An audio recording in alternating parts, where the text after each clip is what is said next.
region that connects us.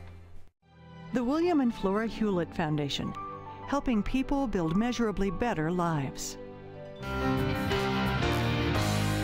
And with the ongoing support of these individuals and institutions.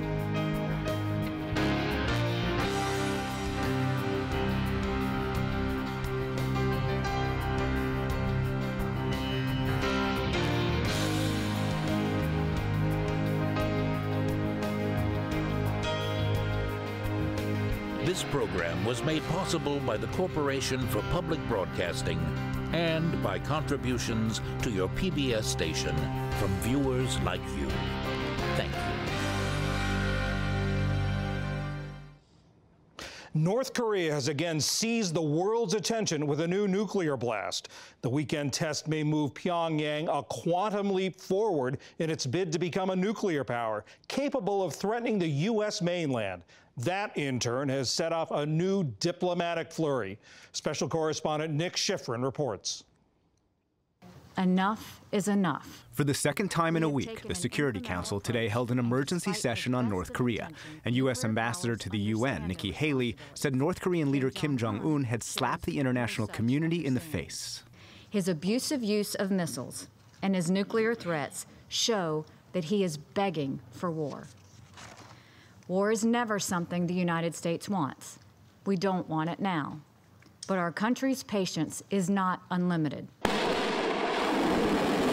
And for the second time in a week, South Korea today practiced an attack on North Korea. The South Korean military fired missiles it said could target North Korea's nuclear test sites. Today, President Trump agreed to help South Korea increase the size of those missiles, sell South Korea more weapons, and South Korea said the U.S. would soon deploy a carrier strike group and long-range bombers. Those military moves provide the U.S. with options that Secretary of Defense James Mattis mentioned yesterday. Any threat to the United States or its territories, including Guam, or our allies, will be met with a massive military response. We are not looking to the total annihilation of a country, namely North Korea. But as I said, we have many options to do so. But Chinese ambassador to the UN, Leo Qi said today pressure won't produce peace. The parties concerned must strengthen their sense of urgency, make joint efforts together to ease the situation and restart the dialogue and talks and prevent further deterioration. In the last few years, North Korea's missile and nuclear programs have slowly evolved. But this weekend's test is more than just another step. I think this is definitely a significant leap in technology. A thermonuclear weapon is not just an evolutionary change. James Acton is a physicist and co-director of Carnegie's nuclear policy program. He says there's no verification yet of North Korea's claim it exploded a hydrogen or thermonuclear bomb, but it seems that way. It was a very large explosion, about 100 kilotons, so that is certainly consistent with a hydrogen bomb. The day before the test, they released photos of Kim Jong-un standing next to a device that looked like a thermonuclear weapon. And we also know they've been trying to develop the materials they would need to build a thermonuclear weapon.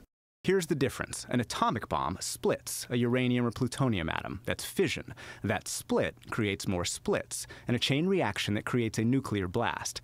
That's the starting point for a thermonuclear bomb.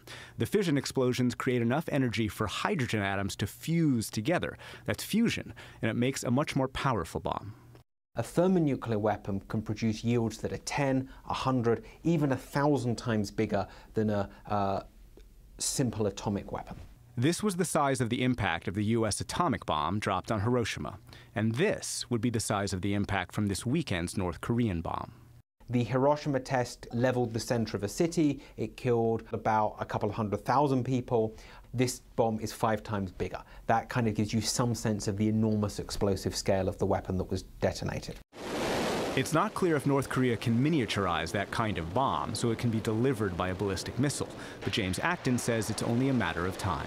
If this was not a miniaturized thermonuclear weapon, unfortunately I have little doubts that North Korea will be able to miniaturize it, will be able to do so in fairly short order, and then stick it on the nose cone of a ballistic missile. A U.S. intelligence official told me today it's too early to know exactly what kind of bomb North Korea detonated, but, quote, we're highly confident that this was a test of an advanced nuclear device, and what we've seen so far is not inconsistent with North Korea's claims.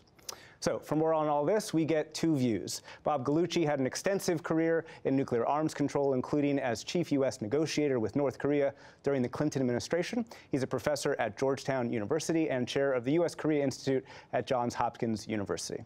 And Balbina Huang served in the State Department during the George W. Bush administration. She is now a visiting professor at Georgetown University, and welcome to you both. Thank you very much. Bob, I want to turn to you first. Are we at a point where we only have two options, either going to war or somehow accepting what seems to be an inevitable march toward a North Korea with the ability to put a thermonuclear weapon on an ICBM? No, we don't have only two options. There is, I think, still a possibility. I think Secretary Mattis said there's always the possibility that negotiations might succeed. We might be able to roll back, even eliminate the North Korean threat. It is possible that we will decide, the United States will decide to live with this, to live with deterrence, as we have with the Soviet Union, then Russia and China. But at this point, there's an awful lot of language being used about how we are not going to tolerate this and not going to put up with it. If one wishes to do something about that capability, certainly there is a military option, and the Secretary's spoken to that. But there's also the possibility of negotiations. And Balbina, do you think that there is the possibility of negotiations? There have been negotiations in the past, and we're at a point where North Korea seems to have at least a very large bomb, if not a thermonuclear weapon. Well, I don't think it's necessarily mutually exclusive, either one or the other. I think it all depends on what we want to achieve with negotiations. And frankly speaking, while we work on whether negotiations might work or not, to establish our goals, are we trying to completely eliminate all of North Korea's nuclear weapons programs and future ambitions? That's a different story than trying to contain or slow down or even freeze or dismantle its existing programs. I'll just ask another question to follow up, though. I mean, the U.S. has talked about denuclearizing the peninsula for a long time, and that just doesn't seem like it's going to happen, though, right?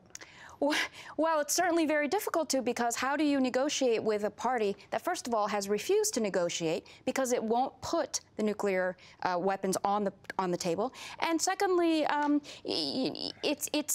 that seems to be the die-hard ambition of this regime. Bob, can you negotiate with a regime that has a die-hard ambition? I recollect doing so. A long time ago in another universe, around 1994, we concluded a deal with North Korea that ended what we knew of as their nuclear weapons program. It was based on plutonium as the fissile material to drive that weapons program, and the facilities that would produce the plutonium and separate it were shut down, closed down, for 8 years while the deal was in place. And that was their nuclear weapons program. Now, they, from our perspective at least, cheated on that deal by having secret arrangements with the Pakistanis to bring them another technology for another type of material. But I would submit to you at this point that the negotiation produced an outcome in which North Korea was without nuclear weapons when they could have been with nuclear weapons. And an estimate from the intelligence community of the early 90s was that the North could enter the 21st century with roughly 100 nuclear weapons if that deal had not been concluded. Okay, it ultimately fell apart. Agreed. The question is now, can you have another deal? Can you have a deal that sticks? Can we get the transparency we need? I actually may disagree with my colleague a bit here about whether it is possible to get a deal that denuclearizes the peninsula. I don't think you can get it in one step. I think you'd have a freeze, you'd have a cap. But I think if we don't have as a declared objective to have a denuclearized Korean peninsula, then we really undercut the status of our ally, South Korea. Bob, I mean, okay, sorry. Balbina, yes. you go. Well, I completely agree with that, and I do think that we should never take off denuclearization as the goal. We should remember that it's actually the two Koreas in 1991 that signed an agreement that said that they both wanted to denuclearize. So that principle is in place, and that was actually the basis of both what you worked on and then also the six-party talks. But Bob, very quickly, how can you negotiate today with that same notion of what you brought back in the 90s when North Korea has seemingly a thermonuclear weapon? This is not beyond the minds of men and women to figure out. If the North will come to the table, if the United States will come to the table without preconditions and begin a discussion, then there are ways to dismantle, take apart nuclear weapons programs. We did that in the case of Iraq some time ago, and we had an inspection system, and we took apart a pretty sophisticated nuclear weapons program. We certainly can do it in the case of North Korea if the North Koreans are persuaded that they can achieve their security objectives without nuclear weapons. Very quickly, I want to ask a question to Albina about alliances. I want to read a tweet from President Trump. He uses the word appeasement. He wrote, "South Korea is finding, as I have told them, that their talk of appeasement with North Korea will not work. They only understand one thing." Sorry about that. We put the wrong tweet up. There it is. They only understand one thing. Is he alienating U.S. allies, Albina? Well, what's really fascinating is that there's nothing that focuses the mind of allies more than when threats seem to become imminent. So it's very interesting to watch what South Korea is doing and what President Moon is doing. He's defying expectations, actually. I'm rather surprised by how he's reacting to all of this. And in fact, President Moon is showing that he really wants to strengthen the alliance. Bob, quickly, is President Trump alienating a U.S. ally? It's hard to put clearly the amount of this destructive character that the president has accomplished with just a simple characterization of negotiations as appeasement. He should want to preserve that option. His Secretary of Defense wants to preserve that option. It may not work. That may not be the solution to this problem, but we don't want to dismiss it, and we don't want to politicize it with a word like appeasement. Bob Gallici, Bobina Huang, thank you very much. Thank you. John?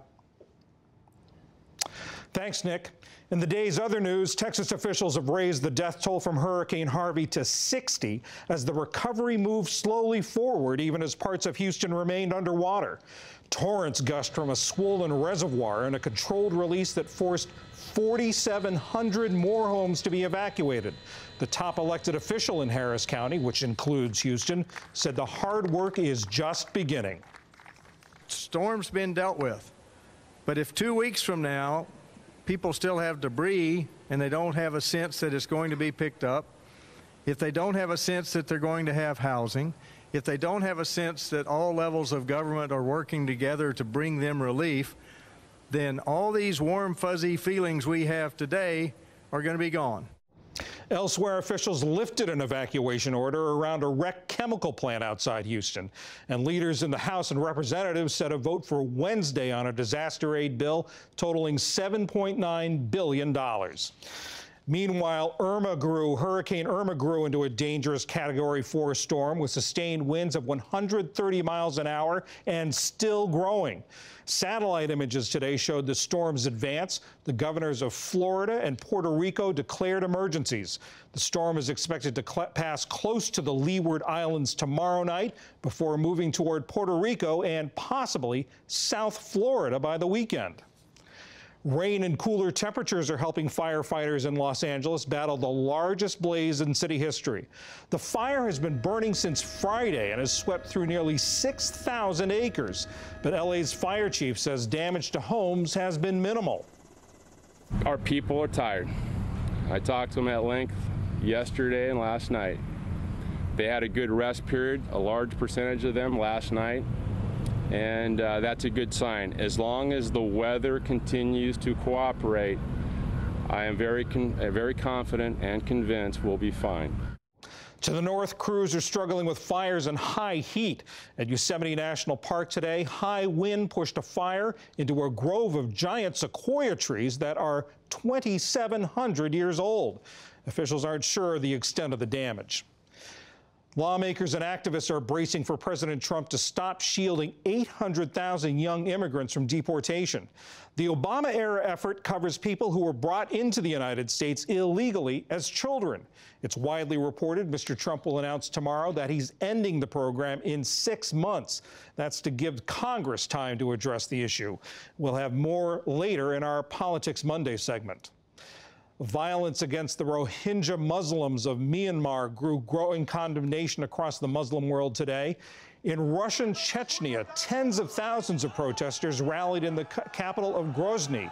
They demanded an end to the violence. In Jakarta, Indonesia, hundreds of Muslim women protested in front of Myanmar's embassy.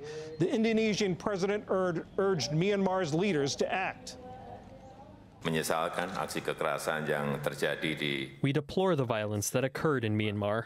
Real action is needed, not just statements and condemnations. The government of Indonesia is committed to continuing to help address the humanitarian crisis in cooperation with civil society in Indonesia and the international community. Almost 90,000 Rohingya have crossed into Bangladesh in just 10 days, fleeing a military crackdown. The government of the largely Buddhist nation says Rohingya insurgents provoked the trouble. And the Electoral Commission in Kenya has set October 17th to rerun the presidential election. President Uhuru Kenyatta was declared the winner over opposition leader Raila Odinga in the August 8th vote. Last week, the country's Supreme Court nullified the result, citing irregularities. Still to come on the NewsHour, we head to Houston, where the massive cleanup continues in the wake of Hurricane Harvey. Our Politics Monday team digs into President Trump's apparent plans for so-called dreamers and much more.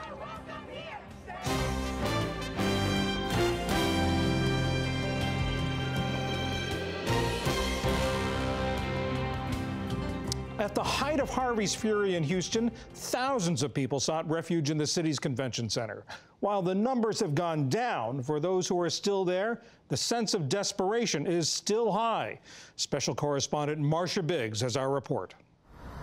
It's been one of the symbols of the Hurricane Harvey disaster, and the George R. Brown Convention Center is still bustling today. At its highest point since Harvey made landfall 10 days ago, the center was catering to 10,000 people. Today, only around 1,400 remain as full residents. But those who remain are seemingly some of the most vulnerable. I don't have no friends and no family. I mean, and if they do, they flooded out just as well as I am. Cheryl Conley has been here since last Tuesday. She has congestive heart failure and epilepsy and hasn't been able to reach her landlord, even though she's heard that her apartment is flooded and mold infested. How desperate are you to get out of here? On a scale from 1 to a million.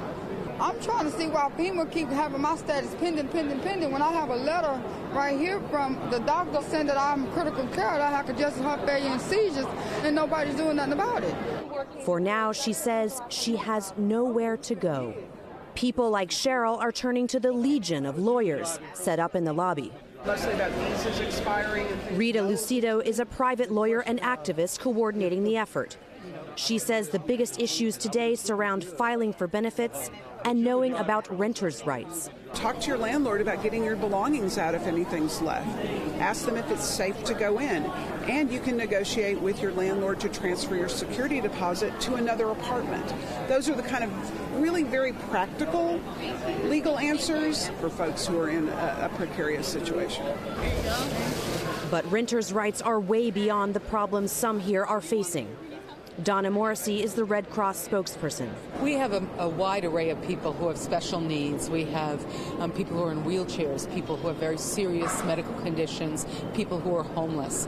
The point to remember is that there are a lot of significant problems that any city has prior to the storm making landfall, and they're going to be here after the storm clears, and we're trying to help rebuild. Shina Galvin, homeless for 2 years, had been living under a bridge.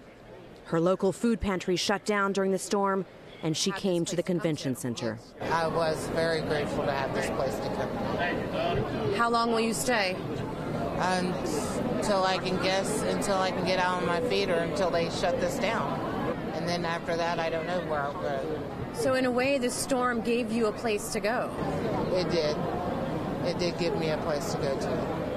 John, as you can see here behind me, people have been coming and going all day long. When I asked the Red Cross how long this shelter is going to be open, I was told there is no set date for closure. So no end in sight, Marcia. It's now been 10 days since Harvey made landfall. What sorts of people are there now? Well, it's a real mix of people. You definitely have those who have gone back to their homes, but they're coming back every day for supplies, for medical help, for legal aid. But you also have those residents that are still here that haven't been able to go home. And for them, it's a very bleak picture. They're homeless. They've got disabilities. These are people that have been struggling since way before the storm, and these are issues that have just been compounded. They've been trying to get back on their feet before, and they've just been knocked back down. Marcia, the federal officials here in Washington have said that people should not have feared to go to shelters. People who needed food, water, shelter should not have worried about an immigration roundup. They said they would not be asked their immigration status. Are people trusting that? There is a lot of fear. I spoke to one woman today who lives in an apartment complex, and she was here getting some supplies for people in that building. She told me that there had been some undocumented workers in her apartment complex that had been evicted because they'd been unable to pay their rent. They hadn't been able to work during the storm. Of course, they're too afraid to come here for supplies, for shelter, and for that necessary legal aid. So this is an issue that's definitely on the minds of the lawyers who are volunteering here. Of course, they're trying to help those immigrants who still have cases pending. And, you know, of course, if they don't have a home for their summons to appear in court to plead their case, if they can't receive that summons, then they may be penalized for failure to appear. Marcia Biggs in Houston, thank you very much. Thank you. About 80 miles east of Houston, which is the nation's fourth largest city, Harvey also battered Beaumont, Texas, population 120,000. The city's among the hardest hit in the state. For the latest on the situation on the ground, I'm joined now by phone by Beaumont Police Chief James Singletary. Chief, thanks for joining us. I got to ask first about the water situation. Late last week, the water plant shut down because of being swamped by flood water, and backup pumps went down. What's the situation now? The water situation now is that we're getting water slowly but surely back to most of our citizens.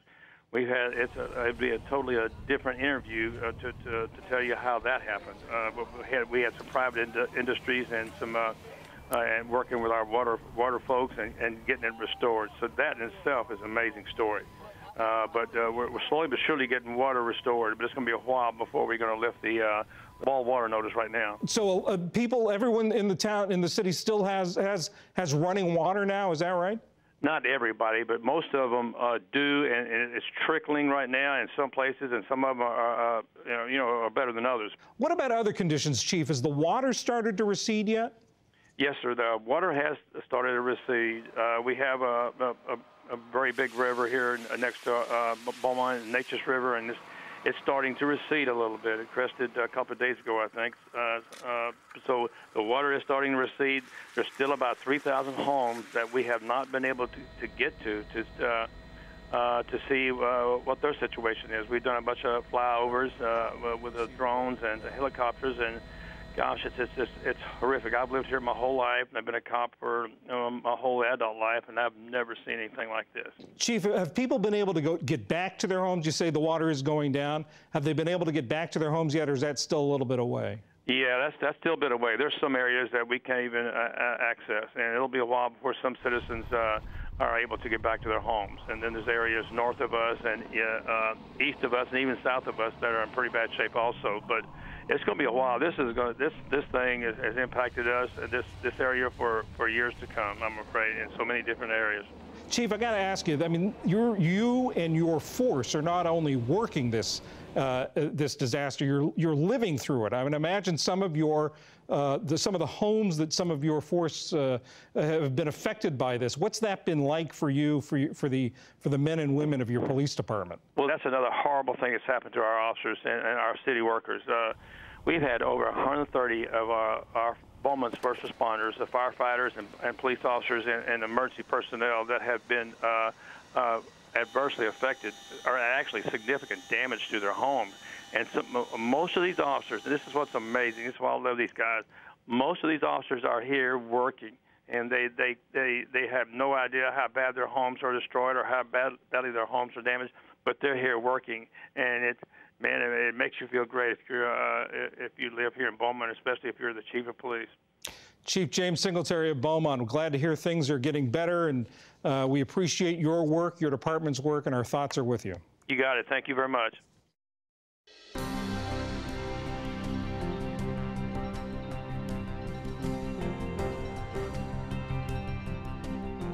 Stay with us. Coming up on the NewsHour, taking stock of President Trump's promises to help the American worker and remembering a poet and a musician who left their marks on the arts in very different ways. But first, Congress returns to work this week, facing a growing to-do list. Among the new items, Hurricane Harvey relief and immigration. To talk about this on Politics Monday, we're joined by Stuart Rothenberg, a longtime political analyst who's senior editor of Inside Elections, and Amy Walter, national editor of the Cook Political Report. Stu, Amy, thanks for coming in on this Labor Day. So the president is reportedly ready to do something on DACA, the Deferred Action for Childhood Admissions. The reports are that he's going to sunset in 6 months to give Congress time to do something about it. Stu, let me start with you. What's at stake in this? Well, there's a lot at stake for different people. There's at stake for the president and his supporters who want to see action on immigration and undocumented immigrants, for the Republican Party, which could easily be ripped apart by this discussion, and most importantly, John, for the 800,000 undocumented immigrants who think of the United States as their home. They haven't known any other country, any other home. The stakes are highest for them.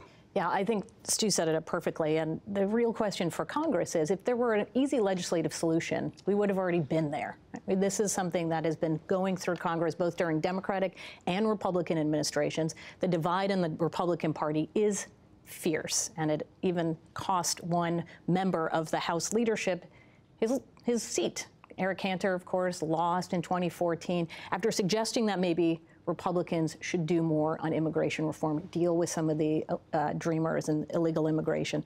So this has the potential where it's politically popular. We see the polling saying that the dreamers are a politically popular group of people, but it's politically fraught at the same time. The question now, in my mind, is what happens now that Congress, if this is true, that they finally their feet are put to the fire? A lot like we saw with the Affordable Care Act, where Republicans had run for years and years and years saying this was a terrible thing, we need to get rid of it. Now, once forced to deal with it, it was much more difficult because parts of the bill were popular. The same may happen with this DREAM Act, where they've been talking about it for years. We need to do something on illegal immigration, put a hard line down, and yet it's also a pretty popular program. And Congress not being able or having trouble with this issue is actually how we got here in the first place, is because Congress couldn't do it, so President Obama did it by executive action. Right. Stu, it is popular. The polls show people like this program. Is this going to be an easy lift or a heavy lift? Oh, really heavy, John. You're right. Public opinion seems to be on one side of this issue, but the president and his core supporters seem to be on a different side of this. Now, look, the president can always say, I'm not making a decision on the substance here. There are constitutional issues. The executive shouldn't be able to do this. I'm just kicking this over to Congress to make them make the decision, which is both reasonable and untrue in some respects, and that's this, that Donald Trump already has a history on immigration and Arpaio pardon, sanctuary cities, Muslim bans, Charlottesville. The administration is already seen as not particularly tolerant and open to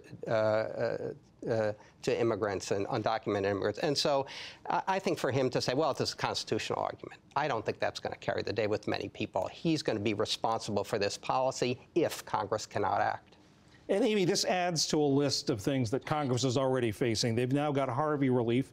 They've got to deal with the first vote scheduled for Wednesday. They've got to raise the debt ceiling. They'd like to pass a budget. They've got to pass spending bills, certainly to fund the government, and they've got a tax cut. Right.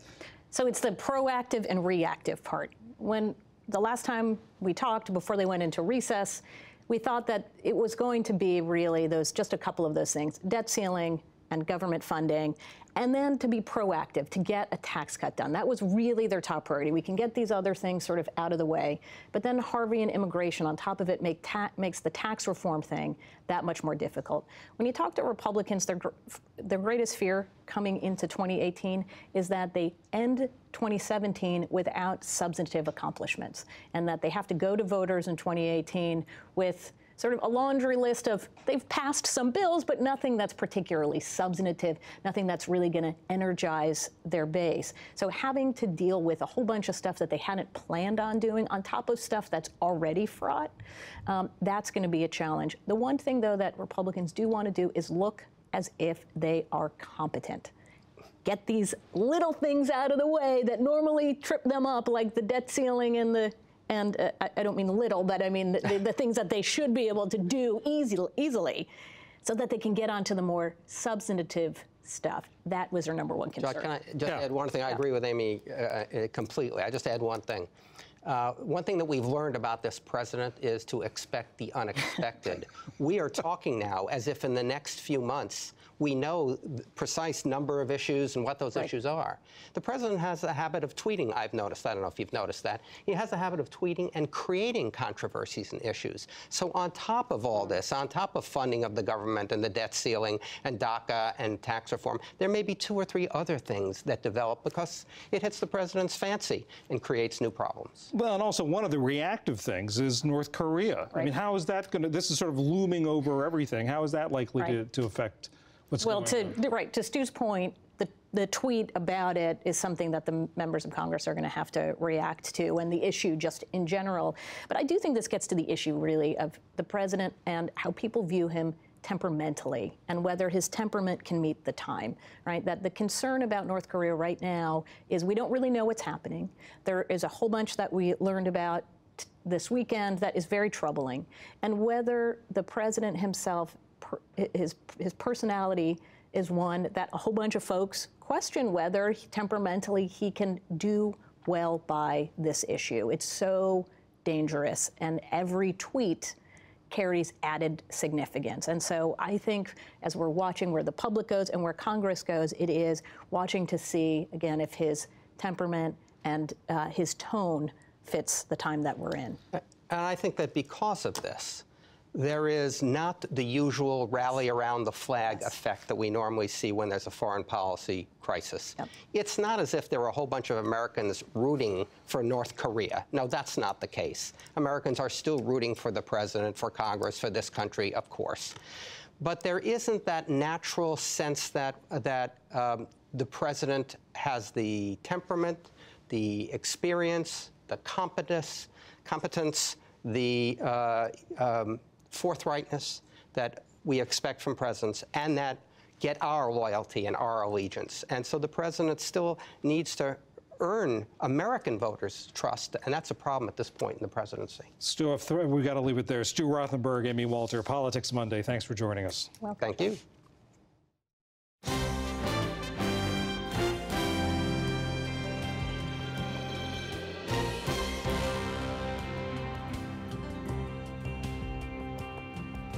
On this Labor Day, the national holiday that celebrates the contributions of America's working men and women, President Trump tweeted, "We are building our future with American hands, American labor, and American iron, aluminum, and steel." Our William Brangham is here to talk about how President Trump is doing with his pledge to help workers. William? That's right, John. I mean, as you well know, the president was elected in no small part because he promised to revitalize jobs in America, especially manufacturing jobs. So for a look at how American labor has been doing in the Trump era, I talked earlier today with Stephen Greenhouse. He covered the labor movement for the New York Times for many years, and he's currently writing a book about its past and future. And I started by asking him how the president, who is a billionaire real estate developer from Manhattan, had struck such a strong chord with so many blue-collar workers in the election.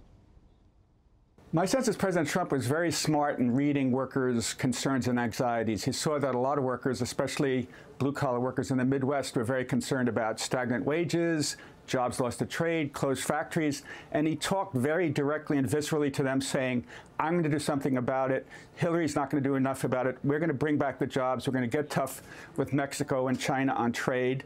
And that really resonated with people. So let's talk a little bit about his record. The president has been talking about jobs a lot. He touts his record. He talks about the Carrier Corporation example. He talks about coal plants, renegotiating trade deals. What has his record been on job creation and helping workers? It's unclear to me that he's done much concretely to bring back jobs, except He's been reducing regulations, and I think that has encouraged many companies. We have seen over the past few months an increase in manufacturing jobs, and economists are wondering, why this big increase. Manufacturing jobs were increasing in Obama's last year. They continue to increase. The dollar has dropped a good bit since Donald Trump was elected. That encourages our exports. And I do think that Trump has excited a lot of business executives, and the so-called animal spirits are flowing, and they're thinking, let's invest. And he also has, in some of the quote regulations he's killed, he's eliminated, delayed some regulations that help business but hurt workers. He sought to delay and perhaps kill a regulation that would make overtime pay available to an additional 4 million workers. He's delayed regulations that would protect workers against very dangerous silica dust and beryllium. He's helping Wall Street firms by delaying and perhaps canceling an Obama regulation that would require investment advisors, Wall Street advisors, to act in the best interest of workers and retirees when they're handling retirement accounts. He's canceled a Obama regulation that requires federal contractors to disclose when they violate wage laws and race discrimination laws and sex discrimination laws. So, I think business has been very pleased that he's eliminating regulations that might make them feel more ready to invest. But on the other hand, some of these moves have really not helped workers. I mean, as you mentioned, a lot of employers would point to those regulations and say that those are the very things that hinder their ability to create jobs and to grow the economy and to grow the labor pool. There is truth that, regulations often, create disincentives to investment. But remember, President Trump ran on a platform of, I'm going to be a big friend of workers. I'm going to help you out. And in virtually every regulation that he's acted on, he's acted for business and against workers. And he will say, and American business will say, this is good because it's helping to create jobs. On the other hand, and President Trump is boasting that I've created over 1 million jobs. Well, 1 million jobs have been created since I came into office. But President Obama's fans, economists will say, but actually the rate of job growth has been slightly slower under Trump, about 170,000 a month since January, than it was in Obama's last 6 months. Now, it's possible with all these regulations removed that job growth will increase in the next 6 months, a year, but we will see what happens. There is a fair amount of polling out there, including a recent poll by Gallup, that indicates that workers, middle-class workers, feel that they're doing better. They are comfortable about the jobs that are available. They don't think they're going to be outsourced. They argue that they're doing better. Do you think that optimism is real, and that should President Trump get some credit for that? I think President Trump should get some credit. I think Obama should get some credit. Remember, we had this, the worst economic recession since the Great Depression in 2007 through 2009, and the economy has really improved slowly, unevenly since 2009, and the unemployment rate is down to its lowest point in 16 years. And Donald Trump gets some credit. Obama gets a lot of credit for that. And it's understandable that workers are feeling pretty good because with unemployment so low, finally, they're thinking they have steady jobs. Wages are finally starting to increase, still way too slowly. Wages just increased by 0.1% last month. They're up 2.5% over the year, slightly more than the inflation rate, and that's good. But again, economists are wondering, with the unemployment rate so low, why aren't wages going up more? When all these employers are saying, I'm having a hard time finding people to fill jobs, why aren't they paying more? Why aren't wages going up more? All right, Stephen Greenhouse, chronicler of the labor movement. Thank you so much. Nice to be here.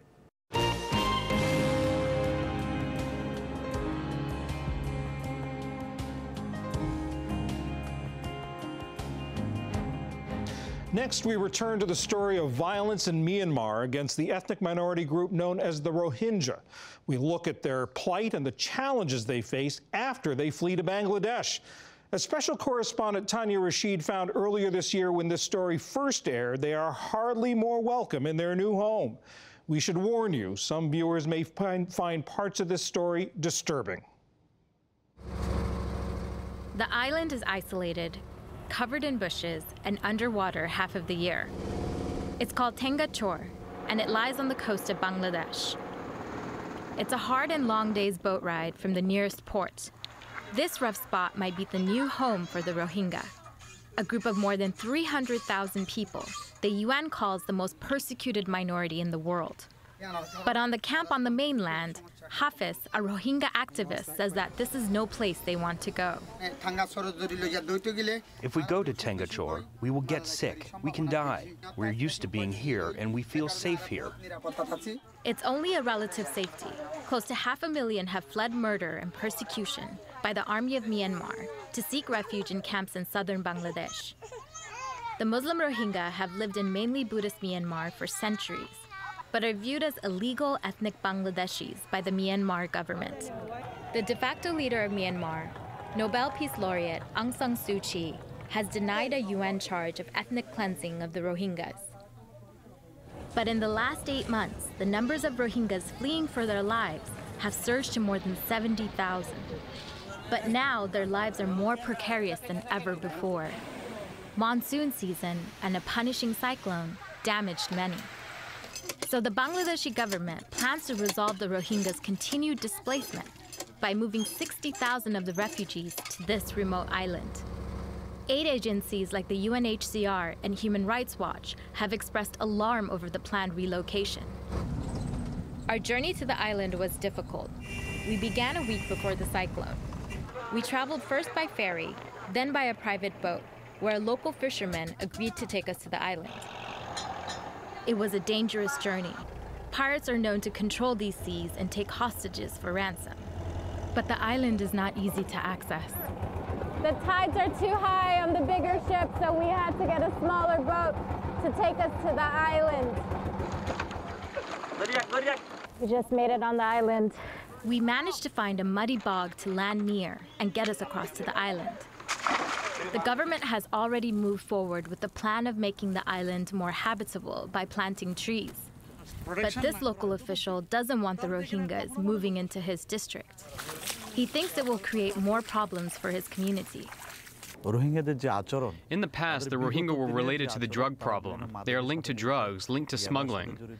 Most of the people here, their main livelihood is fishing. The bad character and influence of the Rohingya people will impact the locals here. But the Bangladeshi government believe the Rohingyas cross the border at will, with the help of smugglers and corrupt border guards. The government argues the relocation will guarantee their isolation from the rest of the population. But the island is formed by river sediment, making it unstable, and it could be eroded in 5 years' time. Dr. Ainun Nishat is a leading expert on climate change in Bangladesh. The Meghna estuary, or the coastal belt of Bangladesh, is highly vulnerable to storm surges and cyclonic weather. Due to impact of climate change, we believe that the frequency of climate change may not be increasing, but intensity of the storm surges are definitely going to increase. So they should be accommodated in good concrete structure, where at the time of emergency people can be moved to a height of 20 feet and above. Today, about 1 million Rohingyas live in apartheid-like conditions in internment camps in Rakhine State of Myanmar. Separated from the Buddhist majority, they have no citizenship and need permission to marry or to travel outside of their own villages. On October 9th of last year, Rohingya militants killed 9 Myanmar police officers. The Myanmar military then led a wide and brutal counterinsurgency campaign in retaliation, where they killed more than 1,000 Rohingyas, torched homes, and mosques. The Myanmar government calls these accusations exaggerations and denies charges of ethnic cleansing. Dil Nawaz is one of 70,000 Rohingyas who fled to Bangladesh. She was gang raped by soldiers and witnessed her husband's murder in front of her eyes. I'm looking at a photo of her husband who was hacked to death about 5 months ago. And this is a photograph she took shortly after he was murdered. They used a machete on my husband in front of me on the road. I saw it with my own eyes. They chopped him into pieces in front of me in a rice field. Then the army came and took all the women out to the rice fields and took several women. 5 men took turns raping them.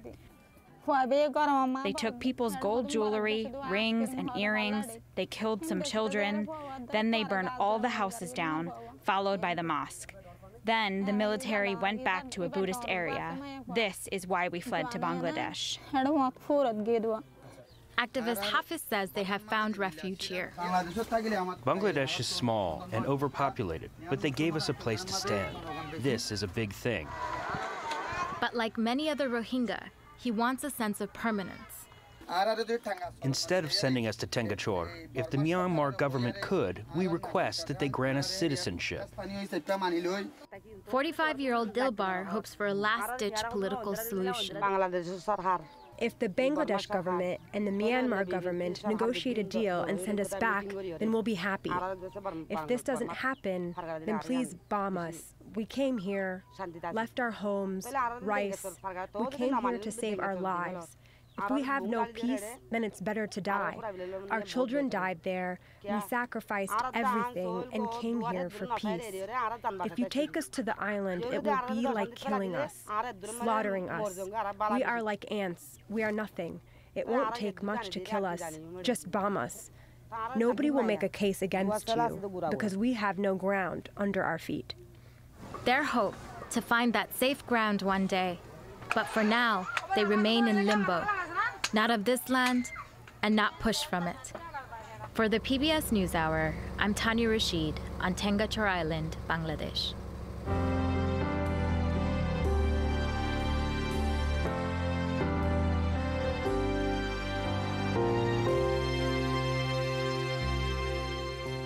Finally tonight, we take time to remember a great writer and a noted musician. First, John Ashbery, considered one of America's most important and influential poets. He died yesterday in Hudson, New York. He won the Pulitzer Prize and the National Book Award, among many other accolades. Jeffrey Brown profiled him back in 2007. Here's an excerpt. For much of his life, John Ashbery has been a walker in the city. I used to have a little recording device I took around with me so I could record those and other things that occurred to me while I was walking. Really? The words, phrases, and sounds he collected often ended up in his poetry, a body of work that has led him to be considered one of the nation's most important writers of the last half-century. Ashbery was born in Rochester, New York in 1927. As a young man, he and friends like Frank O'Hara and Kenneth Koch formed what came to be called the New York School of Poetry. His first book of poems, Some Trees, was published in 1956. In 1975, Self-Portrait in a Convex Mirror cemented his reputation and earned Ashbery a Triple Crown, the Pulitzer Prize, National Book Award, and the National Book Critics Circle Award. Now, at age 80, he's just garnered a rather different and unusual honor, being named as MTV's first Poet Laureate. In all, he's published more than 30 volumes of poetry, criticism, and essays, including in recent months a new book of verse, A Worldly Country, and a collection of selected later poems called Notes from the Air, which includes the poem This Room. The room I entered was a dream of this room. Surely all those feet on the sofa were mine. The oval portrait of a dog was me at an early age. Something shimmers, something is hushed up. We had macaroni for lunch every day, except Sunday, when a small quail was induced to be served to us. Why do I tell you these things? You're not even here. I talked with John Ashbery recently at his New York apartment. Notes from the Air. Now, is that a good description of where words or phrases come from the air, in a sense? Yes, I would say that it is. Poetry comes to me out of thin air or out of my unconscious mind. It's sort of the way dreams come to us and the way we get knowledge from them through television, old movies, which I watch a lot of. Lines of dialogue suddenly seem to be part of a poem. Those notes from the air that he turns into poems, yes, he still drafts his poetry on an old typewriter, have earned him a reputation for being hard to read.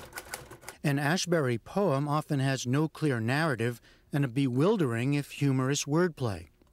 "We'll party when the millennium gets closer," he writes in the poem Tuesday Evening. "Meanwhile, I wanted to mention your feet." Is it sort of a conversation with yourself going on? Yes, very often. I mean, maybe not me with myself, but of two personalities in my head who are arguing and sort of ignoring me at the same time. They're arguing in your head and ignoring you. I sometimes feel that that's what's happening. So you have this reputation for being difficult. Does that bother you? Well, it kind of does, because I think that it precedes my poetry and may discourage people from picking it up and, oh, he's so difficult.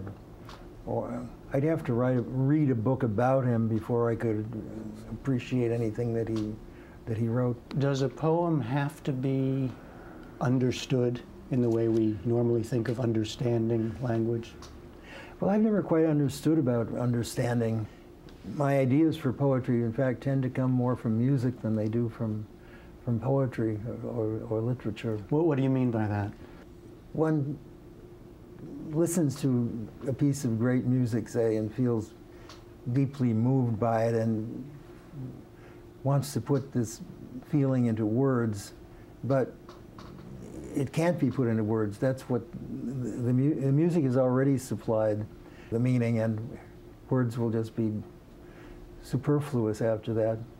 But it's that kind of verbal meaning that can't be verbalized that I try to get at in poetry. John Ashbery was 90 years old.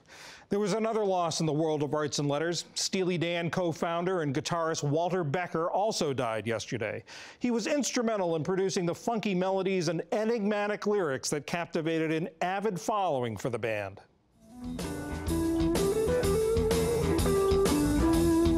Becker and Donald Fagen, a friend from Bard College, founded Steely Dan in 1971. Are you reeling in the The band's first album produced a unique sound in rock with memorable hits such as Do It Again and Reelin' in the Years. Becker's bass and guitar licks would become a signature of the band's jazz-infused sound. Famously introspective, Becker rarely sought the spotlight. Steely Dan toured for only 2 years after their 1972 debut, choosing to focus on producing records. The band stopped recording in 1981, returning in 1993. In a statement, Fagen called Becker smart as a whip, hysterically funny, and cynical about human nature, including his own. Steely Dan was inducted into the Rock and Roll Hall of Fame in 2001. Here's Becker and Fagen performing one of their hits, Peg, on a 2000 broadcast on PBS.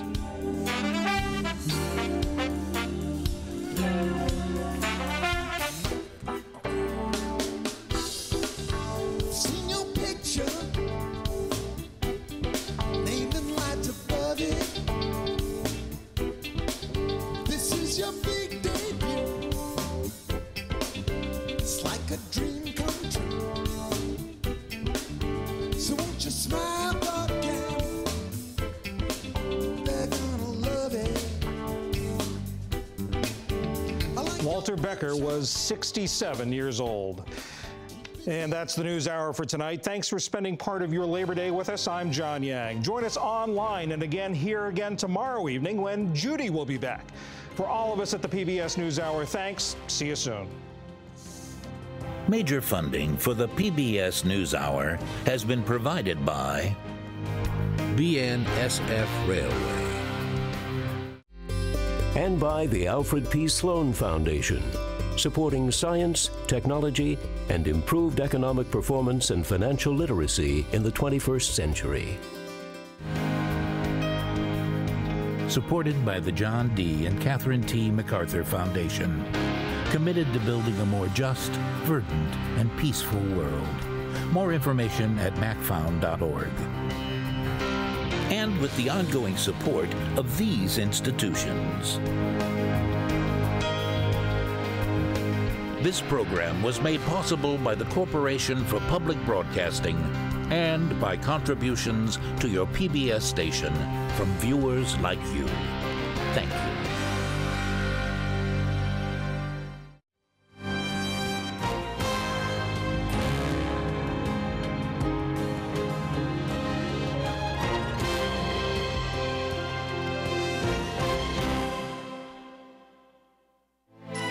You're watching PBS.